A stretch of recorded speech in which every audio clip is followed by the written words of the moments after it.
He tried to push down the thought that had haunted him for months, that finding her phone might mean they were closer to finding her body. The possibility that this call was the beginning of the end, not the beginning of answers. Grant thought about the last time he'd seen Kira, 3 days before she disappeared. She'd stopped by his house to show him the new camera equipment she'd bought for her YouTube channel. Adventure with Kira had been growing steadily, and she'd been excited about exploring some of the more remote areas of South Florida. She'd been particularly interested in the Everglades backcountry, the maze of mangrove channels and hidden waterways that most tourists never saw. "I want to show people the real Florida," she'd said, her eyes bright with enthusiasm. "Not just the beaches and theme parks, but the wild places where you can still feel what it was like before development." Grant had been proud of her passion, her willingness to venture into areas that intimidated most people. Kira had always been fearless, even as a child. She'd been the kid who climbed the highest trees, who dove off the tallest rocks at the swimming hole, who never met an adventure she didn't want to try. Now, that fearlessness felt like a curse. The sheriff's office was a modern building of glass and concrete, designed to project authority and competence. Grant had driven past it hundreds of times without ever imagining he'd have reason to enter. Now, as he walked through the automatic doors, he felt like he was entering a different world, one where normal people became statistics, where families were broken apart by circumstance and violence and the random cruelty of fate. Detective Chen met him in the lobby. She was a woman in her early 40s with kind eyes and the patient demeanor of someone who delivered difficult news to many times. She led him to a small conference room where the fluorescent lights buzzed softly overhead. "Mr. Westfall, before we begin, I want you to know that we're treating this as an active investigation. The recovery of your daughter's phone opens up new avenues for us to explore." Grant nodded, not trusting his voice to remain steady. Detective Chen placed an evidence bag on the table between them. Inside was a pink phone case covered in marine growth algae, barnacles, and other sea life that had made the device there home. Despite the biological incrustation, Grant recognized it immediately. "Is this your daughter's phone?" Detective Chen asked gently. Grant nodded, unable to speak. He'd bought that case for Kira 2 Christmases ago, laughing at the glittery pink design that seemed so at odds with her adventurous spirit. She'd laughed too, calling it ridiculously girly, but she'd used it anyway because Dad picked it out. The phone was recovered from a crab trap approximately 8 miles offshore in about 40 feet of water.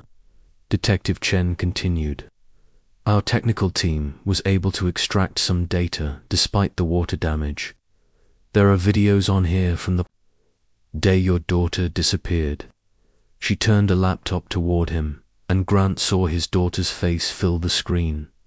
Alive, vibrant, exactly as he remembered her, as he'd seen her in his dreams every night for the past year. "These are the last recordings," Detective Chen said. "I should warn you they may be difficult to watch."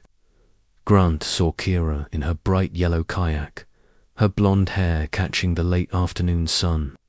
She was narrating to her camera with the enthusiasm he remembered so well, her voice bright with excitement about the adventure ahead.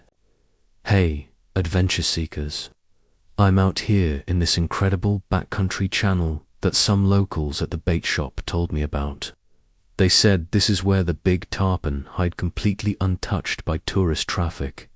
Can you believe this place?" The timestamp read 4:47 p.m., less than an hour before she was supposed to meet her best friend Jenna back at the launch point. Grant watched his daughter paddle through the narrow, mangrove-lined waterway, her camera capturing the pristine wilderness around her. She was alone, just as Jenna had told the police. Her best friend had left early for a family dinner, but Kira had wanted to get more footage for her YouTube channel. The GPS data shows this location. Detective Chen pointed to a detailed map. Spread beside the laptop, a red dot marked a remote area deep in the 10,000 islands, miles from the nearest road or developed area. This is your daughter's last recorded position before the phone went dark. Grant stared at the coordinates, memorizing them. After a year of searching, of hiring private investigators, of following leads that led nowhere, he finally had something concrete. His daughter had been in that exact spot, excited about exploring a secret fishing location. Then, ... nothing. What happens now? Grant asked, his voice hoarse. We'll be coordinating with Marine Patrol to search the area again. I should be honest. With you after this much time, the chances of finding physical evidence are slim. But we'll also be canvassing marinas and boat launchers, talking to anyone who might have been in the area that day. Detective Chen leaned forward slightly. Our marine units say the currents from that location could potentially carry debris out to open water over time. It's possible the phone was swept out to sea naturally. Grant studied the map more closely. The area where Kira had been filming was a maze of narrow channels and small mangrove islands.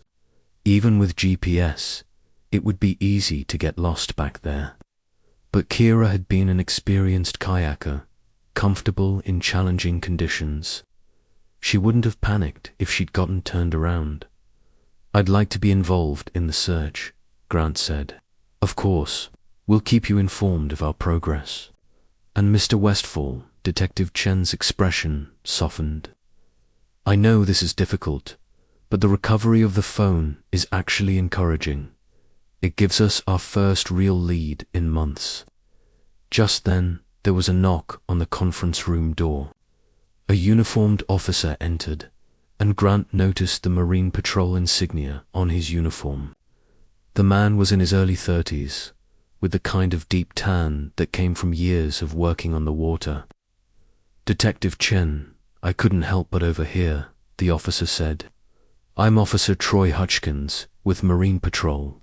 I patrol those waters regularly. If you're planning to canvass the marinas, I'd be happy to help coordinate. I know most of the charter captains and locals down there. Detective Chen nodded appreciatively. That would be very helpful, Officer Hutchkins. Local knowledge is exactly what we need. Hutchkins turned to Grant with what seemed like genuine sympathy. Mr. Westfall, I have a daughter about your girls' age. I can't imagine what you've been going through this past year. If there's anything I can do to help, please let me know. Would you be willing to take Mr. Westfall to some of the local marinas? Detective Chen asked.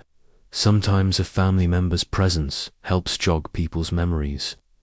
Absolutely, said immediately. I can take him down to Chokoloskee Marina right now if you'd like. That's the closest launch point to where his daughter was filming. Most boats heading to that backcountry area would launch from there. Grant stood immediately. Yes, let's go. As they prepared to leave, Detective Chen handed Grant a copy of the GPS coordinates and a contact card. My direct number is on there. Call if you think of anything else or if you learn something during the marina visits.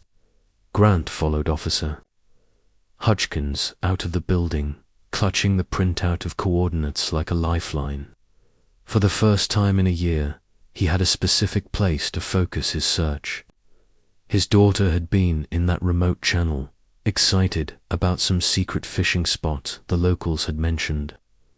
Then her phone had somehow ended up 8 miles offshore in a crab trap.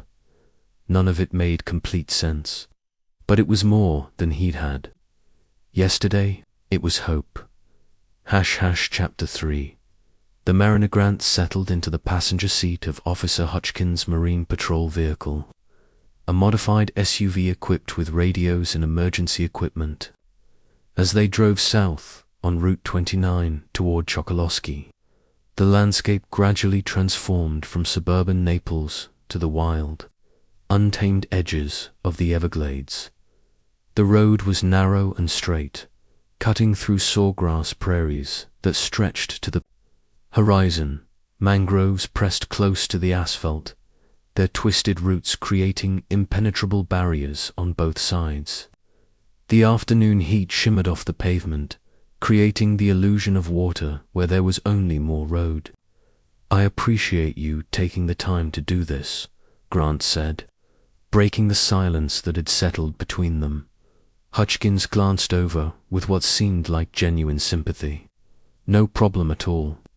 I've got a daughter myself, about your girl's age. Can't imagine what you've been going through this past year." The officer's voice carried a weight that suggested he understood the nightmare Grant had been living. For 12 months, Grant had existed in a state of suspended animation, unable to move forward but unwilling to give up hope. Friends and colleagues had grown uncomfortable with his obsession, his refusal to accept that Kira might be gone forever. "Tell me about the area where she was filming," Grant said. "You patrolled those waters regularly?" Hutchkins nodded. "Several times a week. It's a complex area at hundreds of channels and islands, most of them unmarked. The locals call it the maze for good reason. Very easy to get turned around back there, especially at high tide when the watermarks change." They passed a sign for Everglades National Park, and Grant thought about all the times he'd brought Kira here as a child. She'd loved the wildness of it, the sense of being in a place that humans hadn't completely tamed. Even as a teenager, when her friends were more interested in shopping malls and movie theaters, Kira had preferred